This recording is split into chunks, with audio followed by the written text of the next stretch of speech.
I don't always go live on Facebook, but when I do it with Coach Mandy Baldwin. What's up, prospects? Hey, it's 6:30. We're going to give everybody a couple of minutes to jump on. Pretty pumped about today's show. As always, as soon as we get, 2 hours before the show, we end up figuring out, let's take this route instead. And we end up modifying a couple of the angles or a couple of the topics that we're going to do. That being said, we'll give everybody a couple of minutes to jump on, and then we'll go ahead and get started. If you are already on, please make sure, go ahead and like, go ahead and share, go ahead and comment, and let us know where you're watching from. But we'll give everybody a couple of minutes to jump on, and then within a couple of minutes, we're going to be feeding y'all with the best knowledge we've given y'all yet.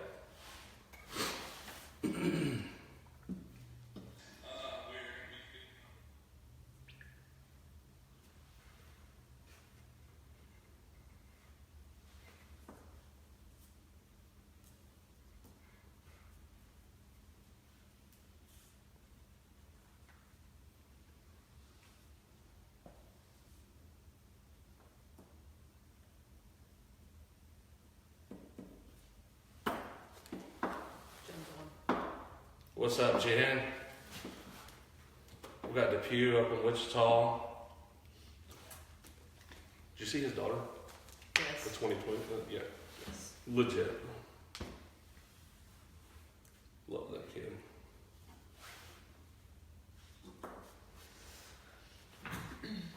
There we go.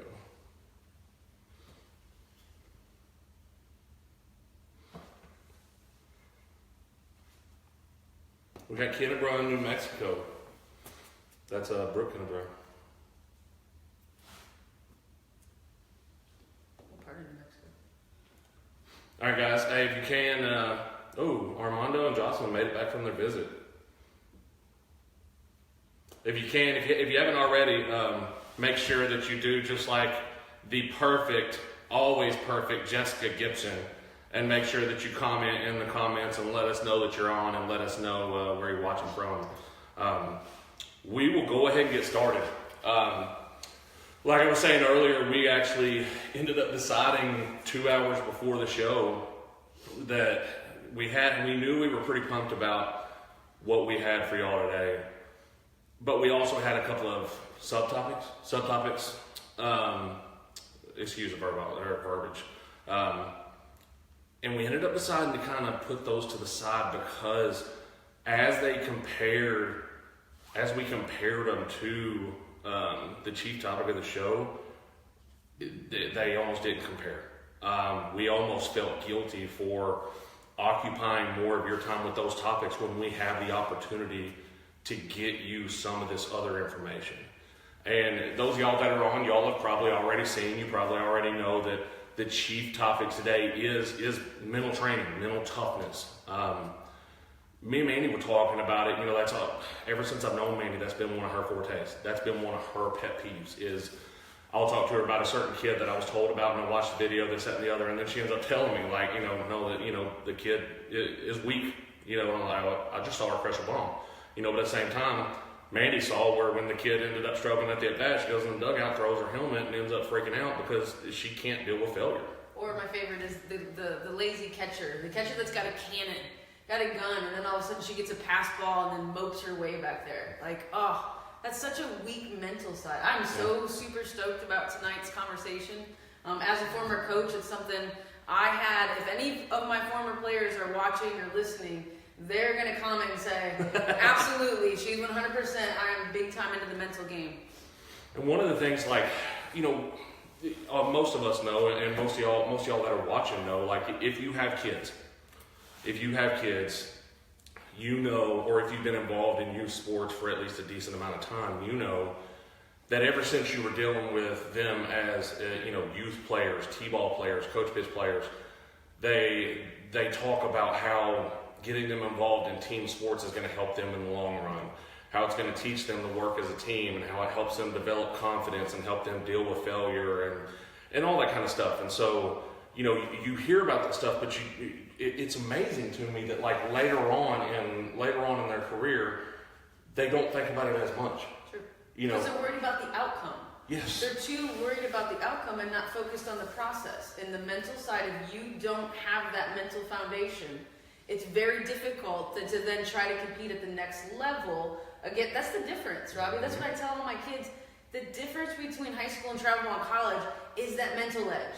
Yeah. College, they're all going to be able to physically be there. Hit, throw, catch, pitch, you should. That's why you're at college. And the thing that they don't talk about or don't think about, that, like me and you have talked about, like developing those different, and it's psychology. Absolutely. The mental aspect of who you are, knowing your capabilities, knowing what you are good at, knowing what you're not good at, knowing what you need to be working on, learning how to deal with not getting what you want, how to deal with not being the best, knowing how to deal with a failure. Those things, we talk about it and we analyze scouts, we analyze it in relation to a player and their ability to handle, because like we talk about, why are we, when we're looking at pitchers and trying to analyze them for a solid D2 or D1 pro, why are we looking for a pitcher that misses bats? Because chances are, if they're missing bats at this, they're not going to miss bats like that at the next level. But if they're doing it at this level, when they get to the next level, they have enough command and enough movement, and so we're projecting. So on the other end of that, if they're able to handle this stuff here, you and I both know the best of players that we've ever seen get to the next level and they struggle. Mm-hmm. They're going to have a time where they struggle, and some of them have never had to deal with that struggle. Whether it's a pitcher who has always been King Kong, and then she gets somewhere and she gets a little bit of time, struggles, and it doesn't mean it's game over for her and she's just never going to see mound time again, but she's not used to them having somebody else to where, hey, it's not your day, go have a seat. Sure. And so I've seen this year, it's just kids, and I know 8 to 10 different kids that are freshmen that have gotten somewhere and ended up deciding halfway through, February, hey, I don't want to play anymore. And it's like, no, it's because whether it's parents, whether it is the team she was on, whatever it was, she was never forced to face failure. Yeah, I mean, sometimes it's not even failure, it's just changing roles. Like, learn to be a good teammate, learn to be if your coach asks you to keep the book, or your coach asks you to help steal signs, you do it to the best of your ability. You be the best dang bookkeeper that you could possibly be. Mm-hmm. That is a mental edge that kids have to have. I mean, going back to the pitchers, that a pitcher has so much to worry about, but she really doesn't. If she can control in that circle her emotions, whether it's a good play, bad play, she has no control over what happens after she throws the pitch. Yeah. It's about being able to be mentally strong. That is what's going to separate the high school and travel ball players from the college athletes, is that mental edge. Who can fail, not field, fail better? Who can fail better? Well, and one of the things that a lot of y'all probably don't even think about is, and I don't remember what the study was, and hopefully I don't get in trouble for saying this, but the NCAA frequently does a study about the hiring of ex-NCAA athletes. Mm-hmm. And, and I know there's like Enterprise Rent-A-Car and a couple of those other ones that like specifically target athletes that, and my point to that is like, they know that regardless of what they did pre-college, they know that when they got to college and they played, they've endured failure, they've worked their way through success, they've learned time management, they've learned how to exploit their strengths while privately working on their weaknesses. There's a reason that, your Fortune 500 companies, when they look at a resume and they see, oh, you played this, oh, you played it, oh, okay. They're automatically interested, and it's not because they're a fan of that particular school or something. It's not because you batted 450. No. And I mean, you and I both know it's because they know they've learned how to fail. Absolutely. And so, my point to that, guys, is it's not something that's just for a prospect. And I realize a lot of that is the goal of the show, but like, I have a 4-year-old, and me and my wife just got through having the discussion where, she's a 4-year-old, and last year she played, I forgot what it was called. What was it called? Intro to T-ball or whatever. Intro to T-ball. Yeah, and it was just her and her, boys and girls, and everybody does, everybody wins, that kind of stuff. Everybody got a trophy? Apparently. But now she was one of the only girls at her age that signed up to play. So they were wanting her to skip ahead with the older girls and go play coach pitch, where you get three pitches, and if you don't hit those, then they pull the tee out and bring it out. And when I told my wife, no, I want her taking the normal progressions. Even if she's out there with all boys, the boys are getting to do the normal progressions and go do baseball. And like I told her, like, I'm not afraid to see her fail. She can deal with it. She's perfectly fine. Yes, we're talking about a 4-year-old. Yeah. But, at the same time, like, I know previously with Madison, letting her fail and then letting her bring it to us, that, yeah, Dad, I stunk it up that game, this and that. Well, what'd you need to do? And we had a grading system, like a school grading system. How would you grade yourself? B+, and I said, okay, wow. And she'd tell me, I did this and this, but man, I really stunk it up on this and this. Okay. We really didn't have any input. She just had a sounding board. Mm-hmm. And so, but my point to that is that they talk about it in the youth. They talk about it in youth. And then they talk about it middle schoolish.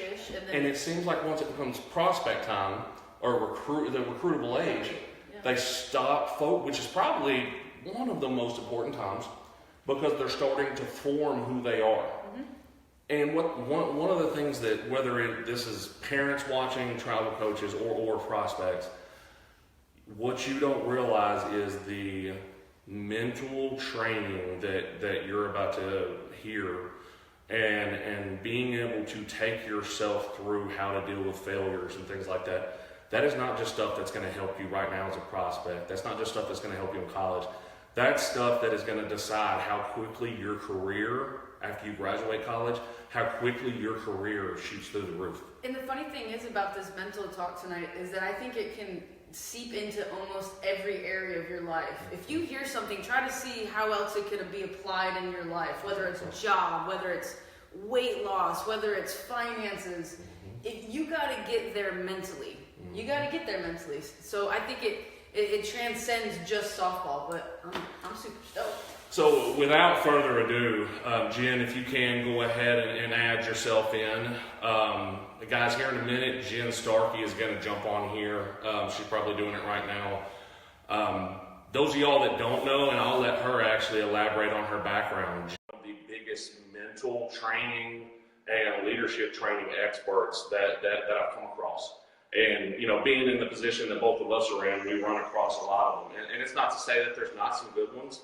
But Jen specifically, there she is. Hey guys, I can hear you great. Perfect. And so, Jen, one of the chief reasons, which Mandy actually mentioned it just before everything, and wanted you on, and as we got to talking about everything, we're like, oh, absolutely. As we got to figuring it, like, you can track it back all the way back to even like, I think it was a 1987 national championship where Pat Summitt is like, they have the practice the night before, and rather than, they have the entire gym, and rather than actually practicing and going through things, she has her girls have a seat on the floor, close their eyes, and she takes them through visualization exercise. So-and-so is coming down the court, Courtney, your Gardner, this, that, and the other, and now they're setting the screen. What are you going to do? And she's taking her through these visualization, and I'm not going to lie to you, I've always been a huge fan of Pat Summitt, but like last night, trying to go to sleep and watching, I think it was ESPN 360 or ESPN E60 or it was 30 for 30, and I see that, and I'm like, oh my gosh, I'm totally going to bring that up to Jen. But it was because it was like, even back then, the who's who of winners in college coaching, regardless of the sport, were emphasizing mental training, emphasizing all of those things. And so, now even being in our position, we're seeing it's almost like the fourth or fifth, sometimes third question that we're getting asked about from a college coach. Whenever, hey, I saw this and this, and I was looking through this. Hey, so tell me about the mental game. Like, tell me where she's at mentally. Mm-hmm. And for the first couple of times, I've always been asked that, but I'll bet in the last year, would you say? In the last year, the frequency of that has skyrocketed. Tell us a little bit about that. Or first, I guess, tell us a little bit about Fast Pitch Fit and your background and kind of how this specialization came to be. Okay, so there's a lot of questions in there. First of all, I'm super pumped to be here. I was listening to some of your old episodes and listening how deep you guys go. So I'm pumped to go, as deep and on all this topic because there was so much to talk about. Mental toughness is such a huge concept that you could talk about it 1,000 different ways. So how did this come to be? I I had this obsession when I was like in second grade. I wanted to change the world. In fact, I would actually get my fellow second grade classmates to quit and leave recess to come into the library to try to figure out how to save the animals. And that, and so I've always had this concept of like, how does one person actually make a difference to impact the world around us? And that same year, second grade, I also started playing softball. And about that same time, my parents got me our first video camera. So I became in love with both playing softball because that's fun, and just love with making movies. And so as I grew up and developed, I did both of those things. I would make video and play softball. When I was in high school, I actually made recruiting videos for other softball players, and something you're probably pretty familiar with. Got that scholarship to my dream school, had a really unique college experience. And once I got there, I thought, like most athletes probably do, whenever I got there, well, then I would be confident. Then I would feel good because I worked my whole life to get to this goal. And then I get there and I find out, oh, that I don't actually feel that way. I started noticing I was in between these two places, between what I call the imposter. Oh, maybe I'm not good enough. Maybe it was a mistake. My roommate made more money than I did, all this stuff. And what I call the rooster. And the rooster is the person who, wakes up in the morning and crows about it and says, I'm the only one who really cares. I'm the only one who's busting their butt, doing extra. And is coach ever going to notice me? Because I had that freshman mentality of I'm going to come in here and, make an impact right away. And then after I ended up, I actually had an opportunity to play both at Division I and NAIA.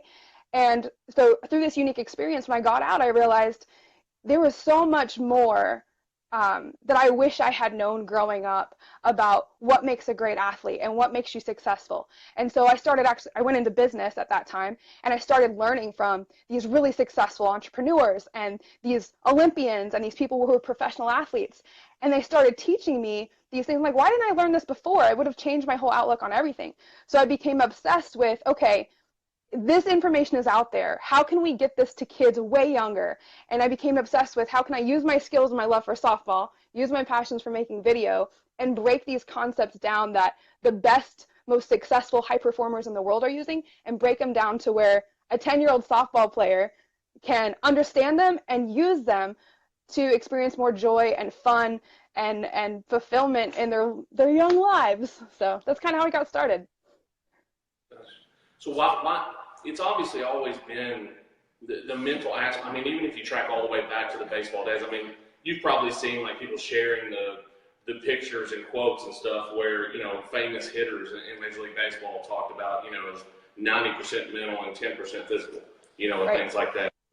It's obviously always been known, but why, especially not just over the last year, but especially like the last 3 years, has there been like a higher frequency, more of a focus at not just the travel ball level, but even at the college level? Like it seems like, not just the travel ball level, the college coaches are giving, how do I say it? They're giving an advantage to the kids who are mentally tougher, where from an outside looking in, I may look and go, oh my gosh, how did that kid get that position over that kid? But then I find out, this kid's mental toughness is just off the charts. Or I've seen the coaches change who absolutely didn't believe in it at all 3 years ago to now are totally on board. What was that shift? I think, well, it's kind of like a wave that comes, right? There's the early adopters and then the people who join on. So we've been talking about mental toughness since the ancient Greeks. Like if you go back and look at how they trained their athletes back for the Olympics a long time ago, they also did mind, body, spirit training. Okay, so this isn't anything new by any stretch of the imagination. But if you remember, not that long ago, speed and agility training was also new, right? And in fact, you've seen even in high schools now they do speed and agility training. I was watching Shark Tank the other day, and Alex Rodriguez was on there as a guest, and he was talking about how when he first started playing in the game, there would be professional baseball players that were in the locker room eating pizza and chicken wings before the game, right? A whole pizza. And he said that doesn't happen today because information spreads. I think it's just a side effect of the time we're living in society, where it's so fast and easy to share information, where before only a small percentage of people would would dive down deep enough to read the books to get the information about these small tweaks in mindset or emotional management, state management, identity training, visualization, meditation. These things, it's kind of a side effect of where we're going in society. And so as that ball starts rolling and people start seeing the impact of it, it's only natural for more and more schools to adopt it, and eventually high schools. And I believe the next step, it'll be standard for, you know, most travel teams to have some kind of mental performance element training that's consistent across the board. Well, and that kind of brings our next question, where is this something that is, being an expert in that area from your position, do you place the obligation on the individual, or do you place the obligation on the team? Or, you know, obviously the level of importance with it is skyrocketing by the day, by the month. It's becoming a huge thing. So the question we started getting a whole lot was, you know, is that something that, you know, as an individual, you know, as a prospect, as an individual player, that she should start, you know, honing in on, focusing in on? But then I've also got some travel coaches that are asking me, you know, hey, how do I implement mental training, you know, into my team? You know, is that a team thing, an individual thing, or is it a combination? I think it's all of the above. That's kind of like saying, do you practice on your own, or do you only practice with your team? I mean, do you practice throwing? It's like, who's responsible for teaching a kid the alphabet? Is it the individual's responsibility, or the teacher, or the parent? Like, I mean, it's all of the above. And you know, there's four main things that are going to determine whether you're successful or not. Okay, there's four main things. The first is, how clear are your goals? The second thing is, what are your habits like? And the third thing is, what is your community? And so if your community, if your team, if the people that you're around are also practicing these mental performance skill sets and adding these tools to the tool bank, and these are the things you're talking about, and you're holding yourselves accountable, and you're getting excited about, oh, hey, I learned this new skill set, I learned this new tool, this new mental tool, I've been practicing this, it's going to encourage you to go deeper into it. And so it's very much a huge advantage when you're surrounding yourself with other people who also share that same love for learning and growing that you do. But ultimately, it's your game, it's your life. You got to take responsibility for how deep you want to go. Okay. So what's your opinion on it? Like, what, kind of like we were talking about earlier, why is it people talk about it early on in youth sports, but it seems like when they get to what we would call the recruitable age, it's almost like they're more willing to let their 7 and 8 year old fail and go through a hard time than they are their 12 or 13 year old. Once they become 12 or 13, it's like they almost think that their kid does no wrong and makes no mistake and has a perfect game every game. So why is that? So it sounds like, you know, you're talking about a very specific element of mental performance, which is, how do you deal with failure, right? Which is a small sliver of the big picture. And why is it that it's okay for my 8-year-old to strike out and you're like, hey, good job. And then whenever they turn, you know, 14, you're like, they could have hit a home run, and you're saying, well, on that one pitch, you shouldn't have swung at the high one, right? Like that kind of nitpicking stuff. So I think that right now there's a lot of pressure on parents. There's a lot of pressure on parents. They're stressed out. How am I going to afford college? They want more than anything for their kid to be successful. And there's a lot of ideas and opinions out there of what that looks like. And so they feel the pressure, the peer pressure from other parents and what they read on social media and all of this misinformation that you guys talk about, that you guys point out and poke holes in, is they feel the pressure, like, and they start to believe that by putting that extra pressure on them or not allowing them to fail, that they're actually doing them a favor. And it's easy to fall into that trap. I mean, as a coach, I've fallen into that trap before, where you start to almost think it looks bad on you as a coach if your athletes fail. And we all have these egos, right? That it's like, well, if my team doesn't perform well, it looks bad on me, which isn't the case. And yet we fall into that trap. And I think parents, it's so hard today because of all of the comparing that goes on, that we want to protect our kids, and so I think it's with the best intentions. It's just not actually going to get them the results that they want for their athlete. Makes sense. Absolutely. How does all that translate into life skills? Like, kind of like we were talking about, like some of the best CEOs and some of the best, like you talk about, entrepreneurs and stuff. You know, that those were people that, you know, they will clearly tell you on TV. They know that if they're going after 10 things, they expect 9 of them to fail. You know, and they're going with that mindset, but you know, prepared.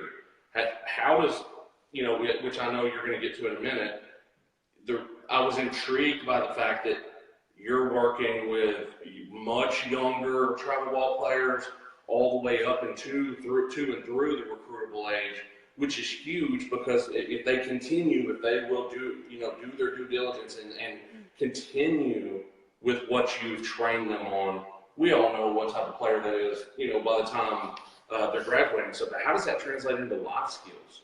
It's everything. It's everything. It's not even, I don't even, honestly, like I have this page called Fast Bitch Fit. I love softball. I really don't even care if they take this and they keep playing softball or not. I really don't.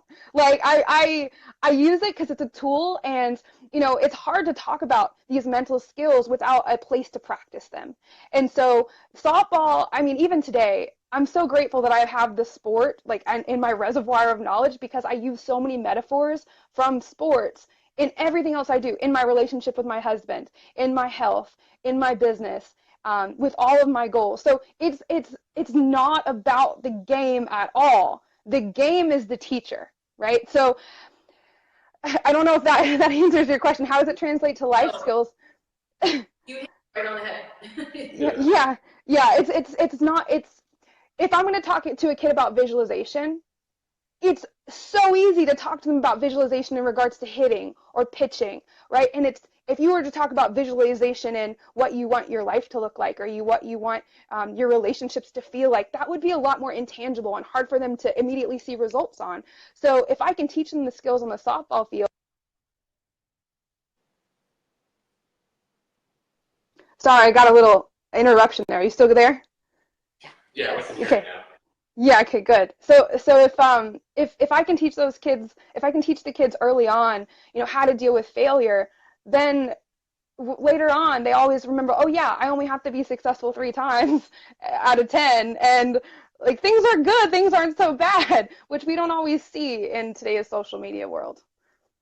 Yeah. What about I know one of and we talk about it all the time.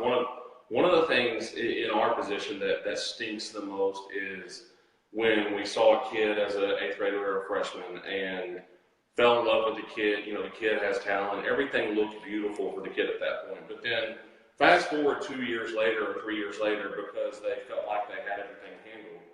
And 2 or 3 years later, as we go to follow up or go to check back in because they haven't heard anything. I know this weekend, this last weekend, I'm in the vehicle with my wife, and I get a message, and I guess I had a distinct look on my face. And she's like, "Oh, what is it?" And I let her look at it, because I got a Facebook message back from this stud that I saw 2 years ago, and she was confident everything was going to happen for her, and confident in those that were advising her. And then all of a sudden, her message is, "Hey, Coach Wilson, I appreciate you checking back in. I've actually decided not to play college ball. I just wasn't getting the attention that I wanted, so I guess I'm just going to give it up and focus on mine." And not that that's a bad thing, but kind of like I told my wife, those are the ones that kill me, because there was such so much travel, there was so much showcasing, so much going to camp, so many emails that never went anywhere, that all of a sudden, rather than facing failure, the kid took themselves out of the equation. And I think in the last 30 days, I've found 10 to 12 of those. As we start all of a sudden having more coaches reach back out saying, "Hey, Robbie, this happened for this 2018," or "Hey, I need this in 2019. And even though that may be working on 2022 and 23, this situation happened and they need this. So naturally, we start going back to our hot list. And I'll bet 50% of them have decided not to play college ball, basically pulling themselves out of the equation rather than face failure. Right. I mean, and you would talk about life skills. I mean, that's a huge example, is how many times do people not ever even start something because they're scared to fail? So there's a big difference between a kid saying, "I give up," I was scared because maybe I wasn't going to get recruited, and it's easier to pull myself out than to really go for it and get rejected, right? There's less believed pain around that. If I pull myself out, I'm in control, compared to I go all in and I get rejected. But there's a big difference between that and a kid that says, "You know what, my heart's really not in it, and I'm deciding to do something else." And there's nothing wrong with that. I think there's a big misconception. It's I don't want to waste all this money and time and energy on travel ball if my kid's not going to decide to go play. And there's nothing wrong with a kid saying, you know what, I had a good run, I had a lot of fun, I made a lot of really great relationships, I learned all these skills, now I want to go pursue this thing over here. There's nothing wrong with that. It's just understanding what's really in that kid's heart, and is it really fear, or is it really a change of heart? And there's no way for you to know, there's no way for me to know, only that kid can really know the truth.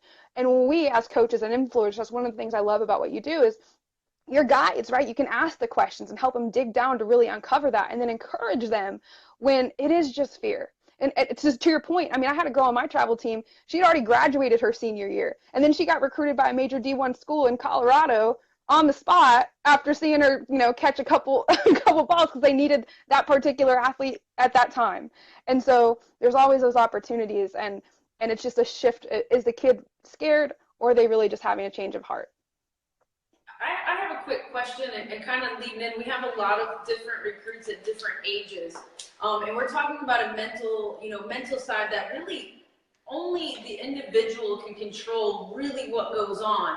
So I get a lot of questions about, well, how do I quantify the results? What do you say to those kids that, we live in a day and age where these kids want immediate results. Like, if it doesn't work now, forget it. How do you measure? What's the best answer to tell a kid, this is how we measure how you're growing? Because again, there's no, it's not a batting average and it's not a RBI. This is something that happens in your own, in between the ears. How do we help our kids measure the mental, how well it's working? That is a really, really good question. And I've worked really, really hard on a good answer for that. Okay. Because I've done the same thing for me, even in my own life. I want to model the things I'm asking my athletes to do. So over this last year, I'm like, I've got these specific goals, and my goals were around those invisible things. The mental game is invisible, right? We can't see it. So how do I know if I'm having more joy in my life? How do I measure if my relationships are quality? How do I measure my energy and my vitality? Those are very intangible, hard to measure things. And so I had to create my own score sheet, just like I would on statistics. So an easy thing to do for an athlete would, oh, hey, Stacy, I see Stacy Mahoy's on. She's awesome too. So an easy thing to do for an athlete is to find out, what are the three main feelings or emotions that they want to feel at the end of a season, for example. So, I do this clinic, I go around, it's called Best Season Ever. And one of the questions I ask is, if you were to have your best season ever, how would you feel? And get clear around that, because a lot of times we never get clear on our goals. And so by the time the season rolls around, you might improve in your batting average, you might get faster and stronger, all these amazing things could happen. But because we're also increasing in competition, and as soon as you hit that next level, well, now it's not so cool, right? It's like a kid that learns to do a cool dive off the diving board, and they think, I'm never going to be able to do that. But once they can do it, they're like, well, that's no big deal. What's the next big thing I can do? And so that happens in sports too. So as we improve and get better, we're also more and more critical of ourselves. So having those measurables that you can keep track of to show actual growth is good, so that way we can reflect, oh, hey, you got better in this area and this area. But then also, how do you want to feel? So once you know those three areas that an athlete wants to feel a certain way, now we can create scores. And it's an emotional score. It's not based on anything other than how I feel on any given day, right? And we can give ourselves scores on that. So for example, I do this in my own life every day. I've got my joy, my energy, and the quality of my relationships. I've got 5 actionable actions I do for each one of those. Check whether or not I do them. And then I give myself a score on 1 to 10. How do I feel? How do I rate myself? Robbie, I heard you saying, on ABC, you were asking your daughter after she played, how did you feel like you did that day? A B-, B+, that kind of thing. And then, okay, why do I feel that way? What are the things I need to focus on that I can actually do to shift that? And then we teach the kids specific tools they can do to change their emotions around those feelings. Because it's not like I'm just going to wake up one day and I'm going to feel confident. I've got to choose every single day to feel confident in order to look back and say, you know what, I'm a confident person. Does that help? Yeah, absolutely. Okay. Yeah. Okay. Yeah, that's kind of like what we were talking about beforehand. Before talking to you was, if you're the word training and you hear fitness training, and then you hear mental training, you hear leadership training. With any type of training, if there's not a method of measurement and a time frame of consistent reassessment, and based on those results.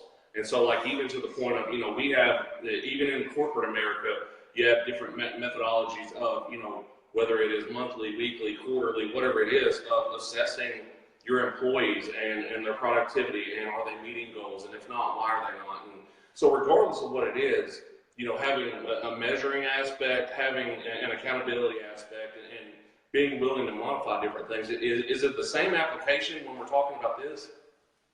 I think so. I don't think you need to necessarily have that measurement in place in order to start getting introduced to mental performance skills. When you first start learning the game, you're learning how to hold the ball and how to throw and how to hold your hands on the bat. You're not saying what's your batting average. You don't even start looking at statistics until you get to a certain level.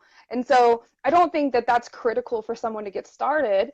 I think when you're really trying to make those fine tunes, so if you're working with an elite athlete or at the college level, professional level, this might be something you'd really dig into.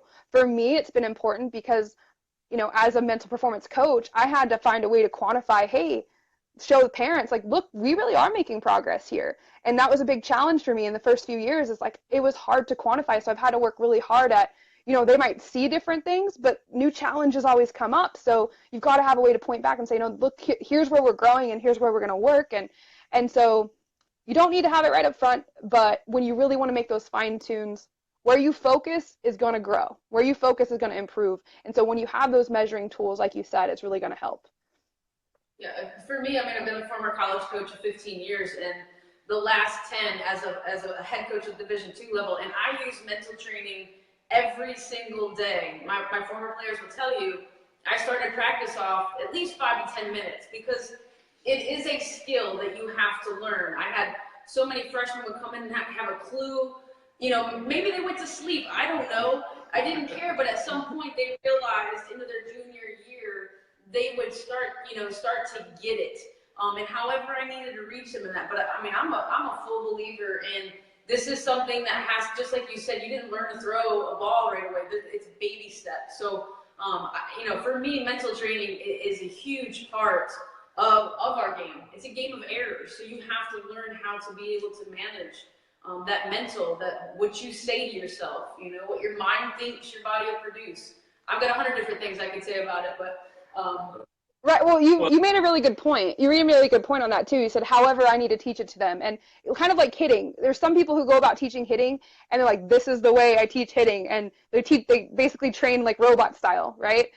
And then there's other people that say, I'm going to take 1,000 different ways. I'm going to have 1,000 different ways to teach hitting. So that way I can teach this athlete this way. I need 1,000 ways to teach one athlete, not one way to teach 1,000 athletes. And same thing with mental performance. That was exactly my next question. Go ahead and say the question. It was just that, as you probably heard us talk about, like, one of my pet peeves is a hitting instructor that thinks that there's this way. Yeah. And they don't take, like, I am a firm believer that there is a multitude of ways, but based on the kid's body type and based on what her strengths and weaknesses are, there's a different method that makes her work. Mm-hmm. Like, I don't care if it's open stance, closed stance, linear, rotational, mix. I don't care if it is, the hacksaw. I don't care which way it is. If she's effective, I don't care if she puts a pickle on or a pickle in her ear and a blindfold on. If she mashes the ball, I'm interested. You know what I'm saying? Yeah. It doesn't mean it work for the next kid, but if it works for her, I'm down.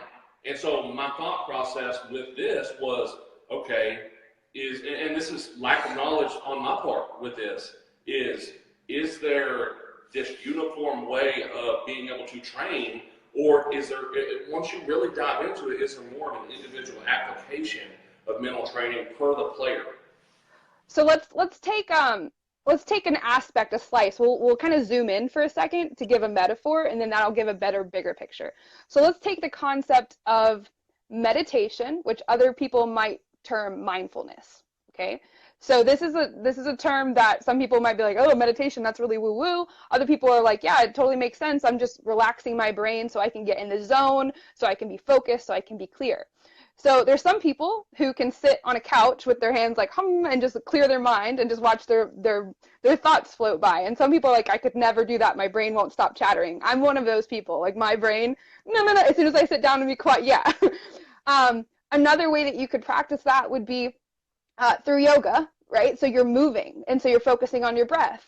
Another way that you could practice that would be through hitting a softball. You could actually train yourself to meditate while you're hitting. And the whole process, the whole goal would be that you're not judging the outcome of where the ball goes, and you're just being present and feeling, what do I feel in my body? What do I feel in my body? What do I feel in my body? And that's another way that you could go about it. That's just one micro tool, right? There's a lot of different mental parts of the game, all the invisible things. But that's just one example. There could be a lot of different ways you could teach a kid to be mindful of their emotions and to create that gap so they're not so reactive. So when something doesn't go their way, they're like, immediately reacting. We just want to create that little bit of space so they can breathe, they can be clear, they can stay in the zone longer. There's a lot of different ways you can teach just that. Now, you multiply that over all of the different aspects of the mental game. I mean, I couldn't even write a book big enough to to cover over it. So, I mean, we could talk about this probably every week and never run out of topics to talk about. Yeah. I would love that. So, she's like, let's do it. Sign us up. Let's do it. I've gotten a couple of texts asking, so like, what about like the individual athlete, the individual prospect that has approached this topic with their team and it wasn't necessarily a priority with their tribal coach or with the head of the organization, but the kid wants to begin herself, wants to start working on her mental training herself. What are her initial steps? Google. So it kind of depends on what is it that she wants to create for her? What is she trying to create in her game? Is it that she's getting frustrated? What's the challenge she's trying to overcome? Is it that she's getting frustrated? Is it that she is being hard on herself? Is she noticing that self-talk? Is she having trouble communicating with her teammates or with her coach? Does she not feel confident or relaxed in the box? So what is that thing that she wants to overcome? The first step, I would say, go to your coach and say, hey, coach, I'm really interested in this one area of the mental game. Do you have any resources for me? I mean, I think if nothing else, that'll let the coach know, hey, this kid's interested, right? That's a great way to go about it. There's so many great resources online, books that they can read. I can come up with a list. Books are huge, right? Videos are huge. I'm trying to take a lot of the stuff I learned from books and put them in a video so kids get excited about watching them. But I mean, there is so much information out there. It just kind of comes down to what's the specific outcome that they're looking for, the challenge they're trying to overcome in their life right now. Gotcha. What about like a couple of the other messages are travel coaches that are watching right now that are asking, and I know some of them have asked us before the show, but they're in application, it's things that they brought to us, hey, how do I begin implementing this with my players? Because they've seen also a rise in, not just in the necessity for it, but in college coaches assessing it. And I guess this sounds horrible, but I guess you don't necessarily want that to be the reason, but it's almost like paying attention to the mental aspect of everything. I'll take the reason we got there. Yep. Or if it's only because college coaches are looking, but I think it's almost like they don't take into account that most major league teams and AAA teams, I mean, they have a sports psychologist at their will, and even to the point of, if they notice that this guy's normally a motor mouth and he's been quiet for a couple of days, he's got to go sit down with the sports psychologist and go talk, and it's not that he's got to go sit down and, break down life and everything, or that it's, he's just having, or he's depressed or anything. It's, there's something going on mentally, and they want to talk to him about it and how he can make sure that that's not affecting what's going on with his performance. Does that make sense? I think I want to just tail on that. Some travel ball coaches think it's a touchy-feely type of subject, yes. And they're like, I'm not dealing with it. But right. Again, if you don't have that mental edge, I feel like the physical side can't come. It's like, to me, keep doing what you're doing and expect a different result. That's insanity. So why not, like, if we can get our kids to be more positive, whether it works or doesn't, isn't it more fun to be positive? So that's 100%, that's where we start, right? Especially for a coach that's not comfortable. Because I think for a lot of coaches, I mean, even myself in the past, there's times where we feel like we just don't know enough. We don't feel like we know enough to speak intelligently. So we just avoid it altogether because we don't want to pass along information that's not accurate. So if a coach isn't comfortable and they're scared, like, well, what if I give misinformation or this isn't my zone of expertise? They're going to focus on what they know because they're comfortable and confident there, which is interesting because it's actually modeling the exact opposite of what we want to show our kids, to be willing to do things that they're not comfortable with, especially in regards to the game, to grow.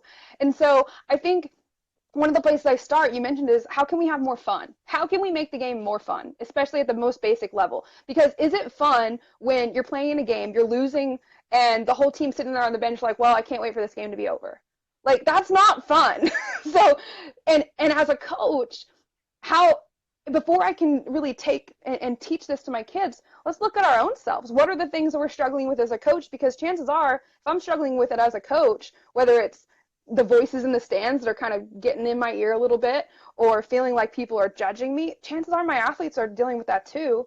And a lot of times I think as a coach, or coaches, we got to look at ourselves and how we're modeling everything first. We brought it up earlier about dealing with failure, right? How do we teach our kids to deal with failure? Well, as a coach, you got to be able to deal with failure too and model what that's supposed to look like.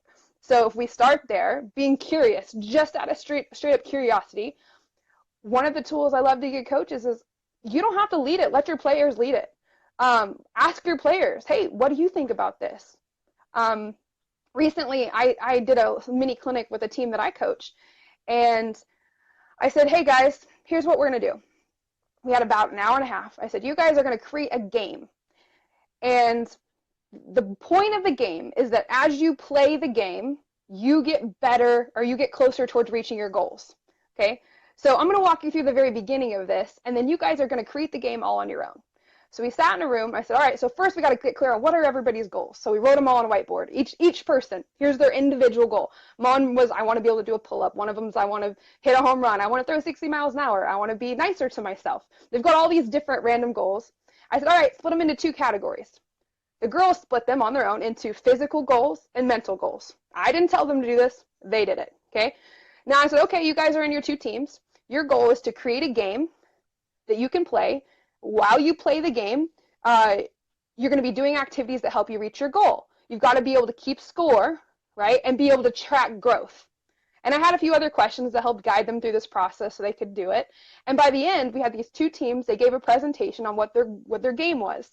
One team came up with the concept of a bucket list, and on this bucket list was all these things they were going to do to help increase their confidence and their self-talk. So it was things like put sticky notes on the mirror that tell me how awesome I am. I'm going to listen to a podcast. I'm going to download a meditation tool and listen to this. This was all them. They're 13, 14 years old.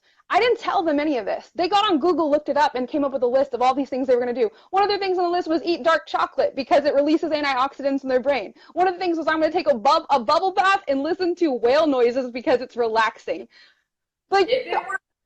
right, if it works, but they were excited about it. And that's the point, is I didn't say, hey, here's what you're going to do to get mentally tough and be more confident. They created it. They were excited about it. And now they're starting to check off those buckets. That was just one of the games they created. The other team had a completely separate thing. So as a coach, we don't have to know all the answers. We just got to have some good questions.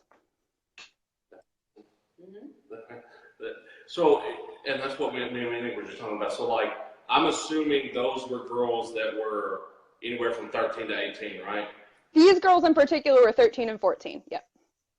And so I guess that's kind of my next question is when we're talking about mental training, we're talking about leadership training, how early is too early to start implementing this as an individual? How early is too early to start implementing this as a team?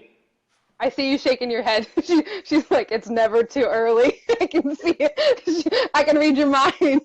I mean, I was understanding emotions at the most fundamental level, getting a kid to understand, oh, I'm angry. Why am I angry? What can I do with this anger? Oh, I'm sad. Why am I sad? When did this sadness start? What do I do about this? I mean, you could start teaching kids that very, very young, just being able to articulate their feelings. This is a skill that in general our generation is very poor at. We don't have a lot of experience being able to articulate our feelings. This is work that I've had to personally do hardcore over the last couple of years on myself, is realizing for me, I would have a feeling and then I would instantly negate it and say, oh, that's not what I'm actually feeling, and I would make up this other thing, right?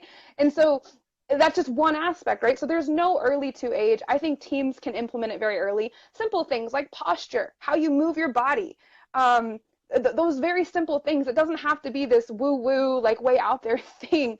It's just, how do we talk about the invisible aspects of the game that build momentum for your team to be successful? Okay. So, and I guess one of the additives to that is that one of the reasons that I know, like in my time of coaching, my emphasis was, you probably figured, I don't like the thought that I'm getting old. So none of us do. In a million different ways. So I'm a very big kid, physically and hypothetically. So I get in trouble at my household just as much as my kids do. That being said, when it comes to how I coach and how I relate with my kids, I was not short of being an idiot or wearing a mask or embarrassing them. But I figured out, and I don't know down to the nitty gritty the reasons or the methodology or science behind it like you do. But I knew if I kept them acting stupid and being stupid, that they could think less and let their body perform. And so yeah, I know totally. have a different approach of see yourself hitting the ball and doing this type of stuff. But like I had some hitters that they would go to get in, and I knew how they were. They'd go to get in the box, and I would look over at them and I would rub my belly or something. And other people thought it was a signal when really what I was doing was I was rubbing my belly because it was big, or something like or I would say something incredibly idiotic that would get them laughing and be like, "You're so stupid, Robbie." And they step in the box and mash the ball. You know what I mean? And I totally know what you mean. Like even to the point of like, and I know they posted a video a couple of days ago, but I know like Corey Line, he's always had individual handshakes with each player that he does before a game, and I know that's something that he's always done, and there's been videos before this weekend, but like even. My wife turns around, she's like, "Hey, look what I saw," and like shows it to me on Facebook, where like you see each one of their, he's going down the line, and each one of them have some individual little weird thing that they do, but you can see like they're just having a blast making fun of each other doing it, and he's getting them to forget about the seriousness of the game. Yeah, that's funny. That's a funny phrase, the seriousness of the game. I think that's funny. Because it's a game, right? It's just a funny. We have a joke on my team. I was like, girls, there's a fine line between being serious and having fun. Because there was a day we heard somebody say that, and it made me laugh, and so we joke about that now. So I'm with you, and how we relate to our players. One is going to evolve over time as the athletes have different personalities and stuff, and you're going to relate to your players different than I do, different than this coach over here does, different than that coach over there does. And so being true to that relationship and building the rapport in a way that's authentic is most important. If you try to go coach like Coach Candrea, right, it's not going to work because that's not you. And so you've got to be authentic with who you are. And we coach at the level we coach at, and we don't have to try to be something different than that. Being what those kids need there in that moment is perfect. And I'm a big avid reader, and I know a lot of my prospects are. And I'll give, I think Bailey's mom said, I give my kids book lists from ones I personally read. Just quickly, what's your top mental book? What's your number one favorite book? My number one favorite book, probably a Tony Robbins book. A lot of my favorite books are not sports specific books. They're books in other areas that I then translate to sports. There's a recent one I just read called, I think, Putting Out of My Mind, which is a golf book. And I liked that one. Heads Up Baseball is really popular. I think that in anything that you read, right? Not anything, but I mean, even in some fiction books that you read, if you dig into it, you can take a good life lesson out of it. So it's whatever the kid reads, how can we relate to what they're interested in? How can we take a lesson out of that? I mean, you can take mental performance lessons out of Harry Potter if you want to, right? It's let's get the kid interested in what they're interested in and turn it into a lesson. So, which is another one of the questions that we just know about. So, those that are viewing, not just viewing live right now, but the ones like the viewers that are going to be watching this, over the next several weeks, next several months, whether it is a player that is wanting to get in touch with you, or it is a team or an organization that wants to figure out how to get you to come work with their team and build the foundation for this for them. What are their next steps for getting in touch with you, getting the ball rolling with you? So I created something special just for the people that watch this video, and I put it up on my Fast Pitch Fit homepage for now. So one of the questions you told me that you're probably going to ask was, how does somebody get started with mental performance? I think that's a really good question that I haven't really answered before. I mean, I talk about mental performance. I will even come on and teach very specific things, but how do you get started from a big, broad spectrum? So what I'm going to do is, if you go to fastpitchfit.com right now, there's a little questionnaire, and then they can go fill it in, and it'll say, what's your number one challenge that you want to overcome? And I'm going to send them this new Kickstart plan for how to elevate your game using mental performance. I've got some other videos and resources like how to create more drive in your athletes. I'll send them out that as well. That'll be a great way for them to get started. They can email me directly at info@fastpitchfit.com if they want to schedule a mental performance clinic. A lot of coaches, especially the ones we were talking about that may not be comfortable, that is a great way for them to build a foundation, because I can give some very specific language that they can then use and carry throughout their season. So that's a really great option. And then, of course, Facebook and Instagram, Fast Pitch Fit. We'll be posting lots more videos and resources out there just for free that you can pass along to your players or parents too. When we get off the live show, which is what I just got a message asked, is there any way that once we get done with the show, would you mind putting those in the comments? Oh yeah, sure, not a problem at all. Yeah, and I can do that. Obviously, some of them are going to be direct to the website, some of them are going to be Facebook, some of them are going to be Instagram. But I know, obviously, we run across, like we said, a lot of different people who claim to be in the field.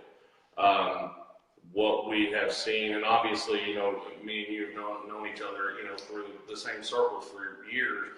Everybody that I know that has ended up doing the bringing you in to meet with their team or their organization swears by you, and so it's not a coincidence, and it's not just, we talk a lot, not just at the recruitable age, but you hear a lot in college, and anybody who lives, eats, and breathes softball, you hear them talk about grow the game. And I know you're not just thinking just softball specific, but grow the game. And I think this is going to be the next, the most pivotal aspect that we have to get more attention and have to get implemented.